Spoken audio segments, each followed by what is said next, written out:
ಮಾನ್ಯ ಕಾನೂನು ಸಚಿವರು ಕರ್ನಾಟಕ ಸೌಹಾರ್ದ ಸಹಕಾರ ತಿದ್ದುಪಡಿ ವಿಧೇಯಕವನ್ನು ಮಂಡನೆ ಮಾಡಿ ಡೀಟೇಲ್ ಮಾಹಿತಿಯನ್ನು ಒದಗಿಸಿದ್ದಾರೆ.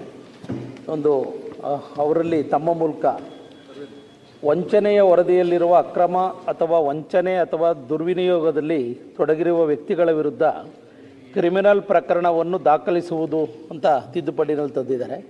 ತಮ್ಮ ಮೂಲಕ ಮಾನ್ಯ ಸಚಿವರಲ್ಲಿ ಈ ಹಿಂದಿನ ಕಾಯ್ದೆಯಲ್ಲಿ ಅಕ್ರಮ ಮಾಡಿರೋರ ವಿರುದ್ಧವಾಗಿ ಪ್ರಕರಣಗಳನ್ನು ದಾಖಲು ಮಾಡ್ತಕ್ಕಂಥ ವಿಚಾರ ಇರಲಿಲ್ವಾ ಅನ್ನೋದು ನನ್ನ ಪ್ರಶ್ನೆ.